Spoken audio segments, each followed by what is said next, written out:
The Russia probe may be over, but the investigations continue. The Mueller grand jury is still cracking away and looking into possible collusion with Russia. You heard me right. Former federal prosecutor joins us to explain. Then, the curious case of Jussie Smollett.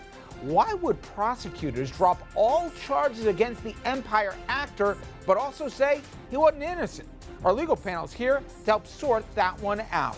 Also, the attorney who battled President Trump and represented Stormy Daniels is now fighting legal battles of his own. We're going to show you what Michael Avenatti is accused of and dig deeper into the cases against him. Evening, everybody, and welcome to RFL. I'm Richard French. Thanks for joining us. Now, I'm going to start tonight by quoting Yogi Berra. It is the eve of opening day, after all. It ain't over till it's over. Bob Mueller, he's closed up shop, but the Special Counsel's grand jury is still continuing to investigate possible collusion with the Russians. You may say, what gives? We'll get into that. Also, with the Mueller probe wrapping up, it is clear that a lot of norms have once again been shattered by this president. Now, I'm going to quote from a piece in the Times. After Watergate, it was unthinkable that a president would fire an FBI director who was investigating him or his associates, or force out an attorney general for failing to protect him from an investigation, or to dangle pardons before potential witnesses against him. Now, of course, President Trump did all that and so much more.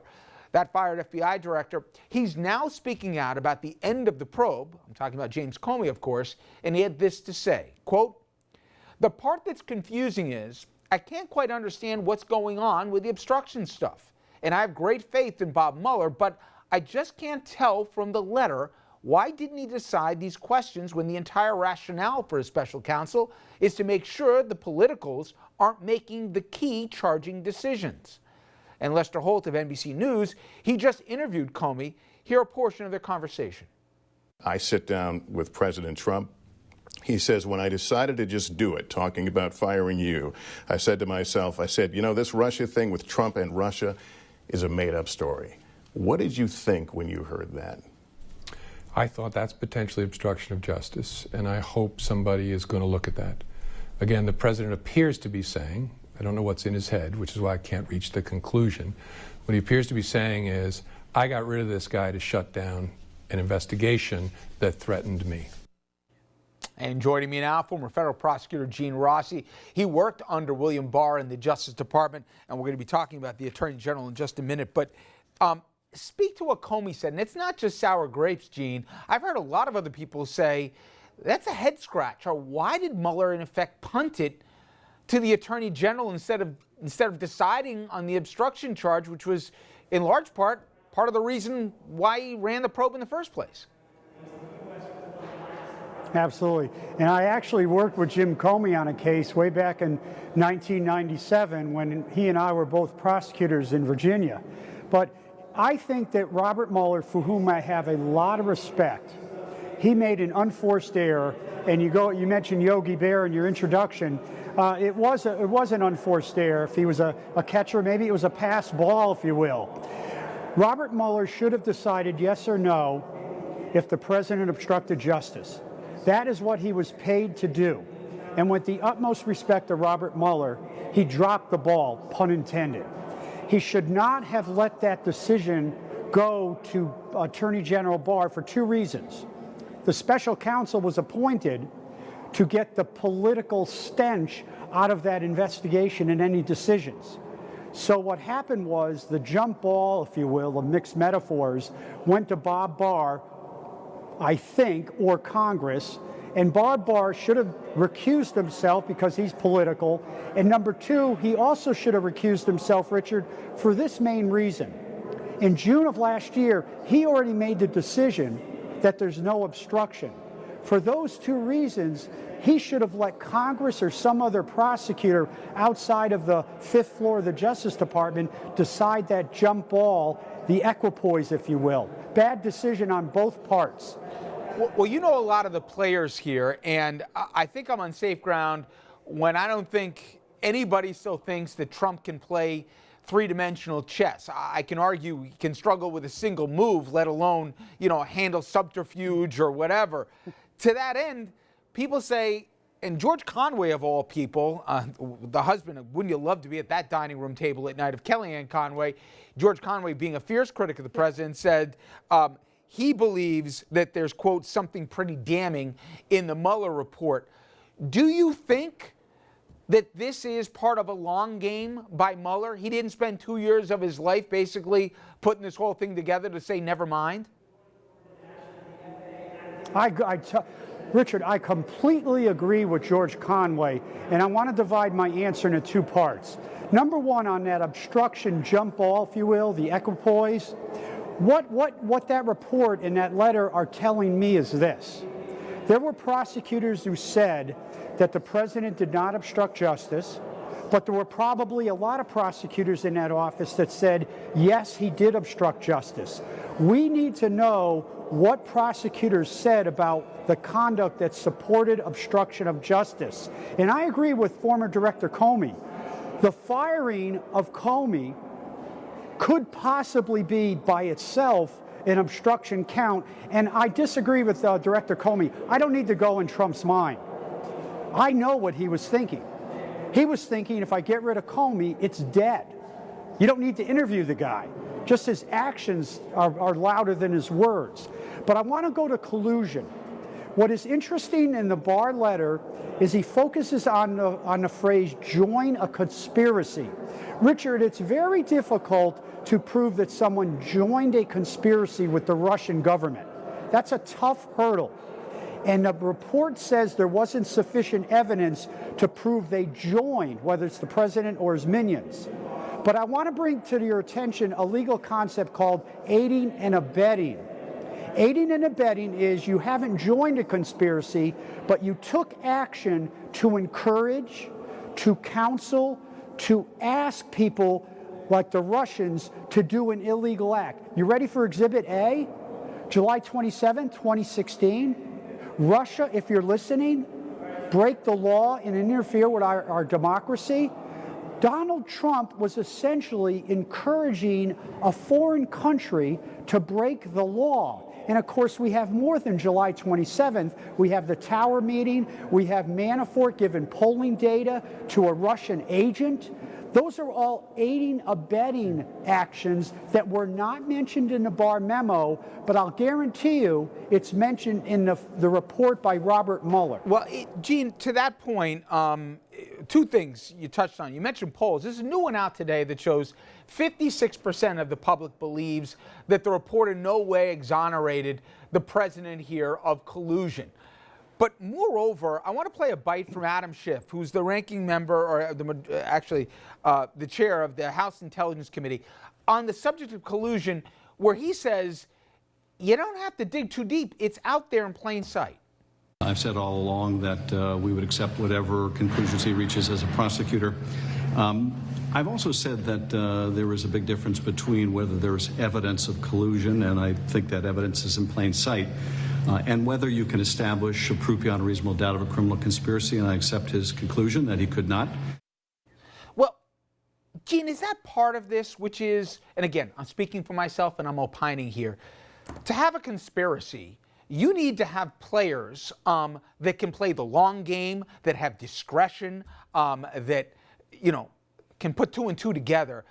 This is the Keystone Cops, at least the folks that the president surrounded himself and him as well here in the rogues gallery that we saw, either that's been indicted or has already been convicted.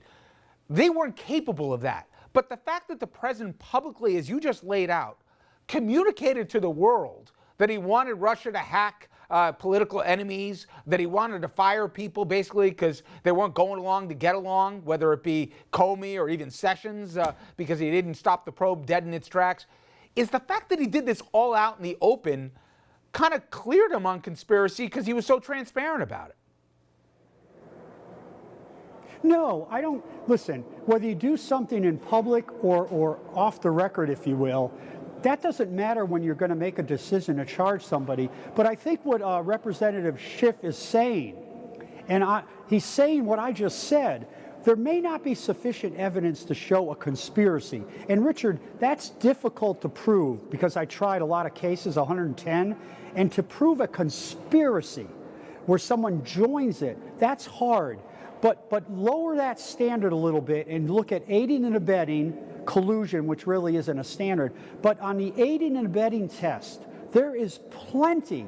There is a treasure trove of actions where the Trump folks aided and abetted the Russians. I'll give you another one instead. In addition to Tower meeting, the cigar meeting, the Russia, are you listening? Hey, what about when they changed the agenda of the Republican National Committee, the platform? That was a little bit of nugget to encourage the Russians, hey, help us any way you can, because if I'm elected, I'm going to make things a lot better for you. Gene, that also I could wanna, be an overt act as part of the aiding and abetting. I want to get to a few things before I lose you on time. And one is, I thought the whole conspiracy or collusion investigations were over, and now I'm learning from another guy that you know pretty well that no, in fact, there is, let me do this specific, continuing robustly ongoing grand jury investigations into collusion. What's going on here? Oh, man.